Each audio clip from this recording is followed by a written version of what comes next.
Hey everyone, this big set has a big name. It's the LEGO Speed Champions Mercedes AMG Petronas Formula One team. That's a mouthful. And this set is a handful. It's a full-on playset with a lot more of the Formula One racing and support experience than I would ever expect to get in a single LEGO set. Let me see if I can break this down a little bit. Obviously it comes with the 2 cars and plenty of minifigures, but it's the structure stuff that I think is more interesting here. You see, they've defined an entire pit lane area here, including part of the outer pit wall and some bits of track at either end. Those end segments can be rotated in to change the shape of things, and they can also be removed to put them out as just separate track elements. This end represents the inside of a hairpin turn, and it has a camera with a stabilized arm. This whole thing can be rotated around all the way, and it can also be brought up and down. Notice that the camera stays level no matter where you place it. It's a little bit awkward that the camera itself is out in the driving line here, so it could get hit by the cars if you bring it down for a nice low shot. Also, it's kind of facing outward, where the cars would be coming all the way in to the curb most likely, but it becomes a little bit more believable once you get out to the straight. Now, the camera operator does have a monitor there to show what the camera is seeing, and that just has a sticker on it. This also has a bit of track wall with some officially licensed advertising.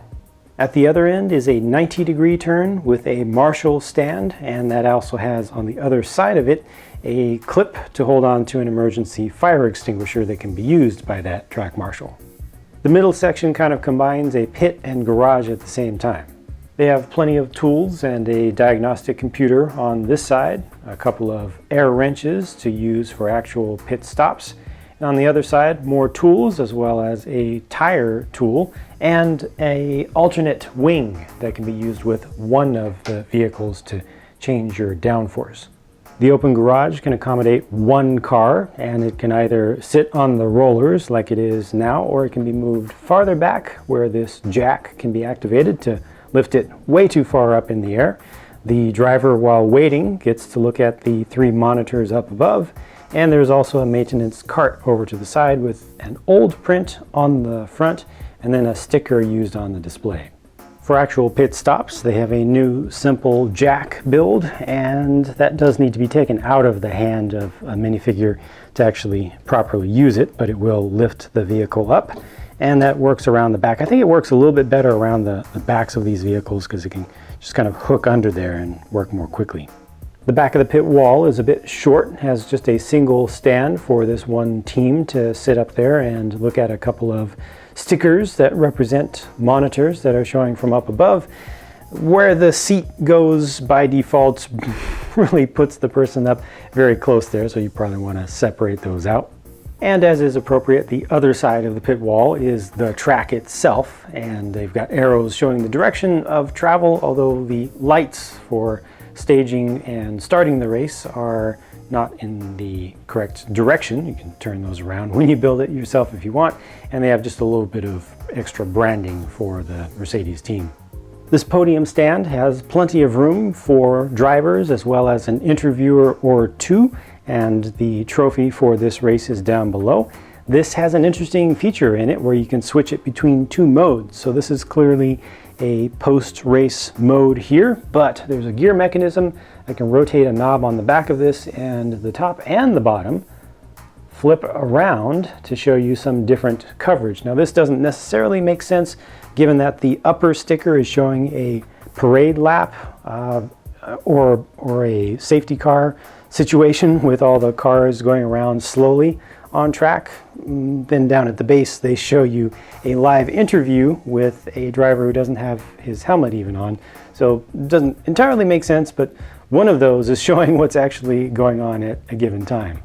Here's what it looks like from the back, and the mechanism just uses a few gears to rotate everything around. This is the knob that you turn, and there's how it works. Just has a stopper. Unfortunately, the stopper doesn't work perfectly. It doesn't give you exactly 180-degree rotation at the top and at the bottom, but they try to kind of go halfway between the two so that they get pretty close. It's difficult to notice just the little bit that it's off. The cars look great to me. They are identical builds. They just use different stickers and different colored camera bars. They use green wheels with the standard metallic silver inserts to give a little color there.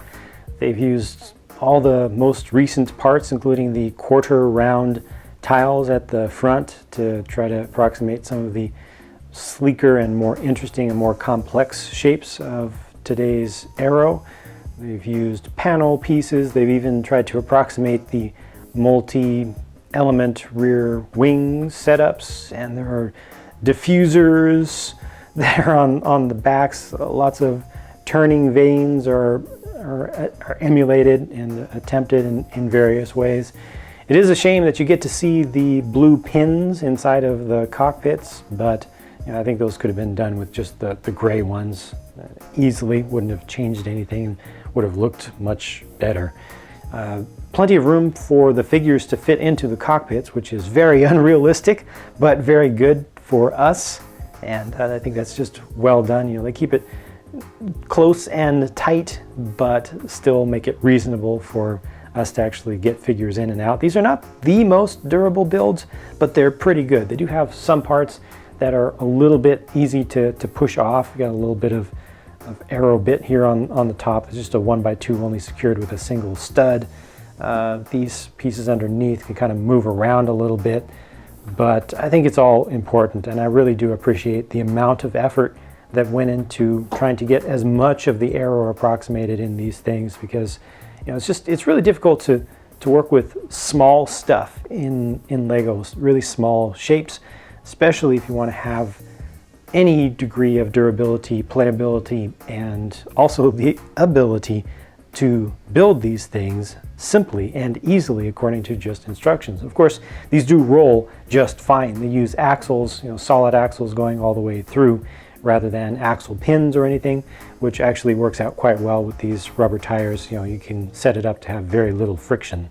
Last up in the builds, the set includes a hot dog stand and a camera on a stand that can be just set up anywhere you want. The hot dog stand has a little trough on one side, but not a whole lot of detail. It does use that one sticker on the front for a little bit of branding, and the camera has a little monitor off to the side, and no prints or stickers used on that.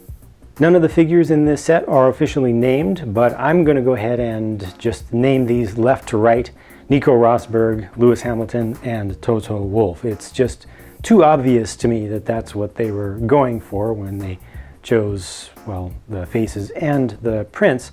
And yeah, Lewis Hamilton uses the same face as me, not because he's my favorite driver out there, but he's got the same hair, facial hair style as I do actually in real life. And it's just a coincidence that we're both half black, half white.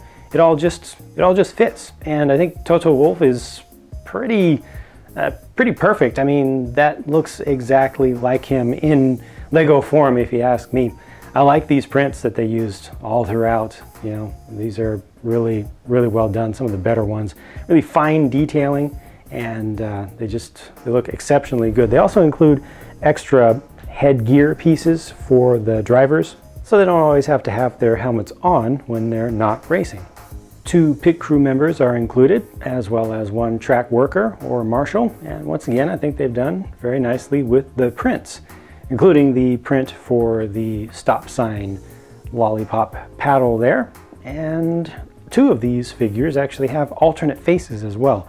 They're reused heads that already have those faces, but if you want to use them in context in this set, well, there's that one. She can be really enjoying her day out at the track. And for this one, I'd say that's for a botched pit stop, where they went a second extra long on the right front. Lastly, these 2 can be used for whatever you like. Make one of them a camera operator, one of them working the hot dog stand, make both of them fans, make one of them an interviewer at the end of the race, whatever you want.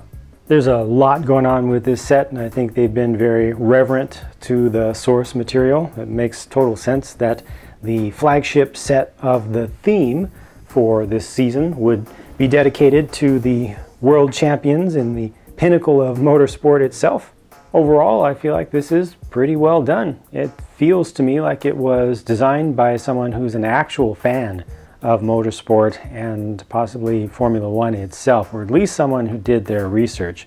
There are a lot of things in here that make sense and that are accurate enough, or at least good homages to reality, that I think folks who don't really care about the source material would not necessarily have noticed or included or done in the same ways. It's obviously not completely a replica of reality, because things have to be compromised upon when you're making things down in a Lego scale, not just using Lego parts, but also making things for general consumption, where actual instructions can be made that are easy enough to follow and there aren't too many parts.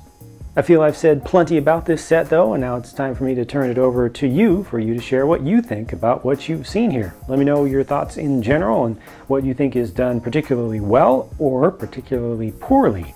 If you want to see more videos from me, be sure to check back on my channel itself on a regular basis, because YouTube won't always let you know, even if you're subscribed, when new content comes out, and sometimes they even unsubscribe you without warning. So thanks for your time. Hope that you've enjoyed this. I'll talk to you again soon.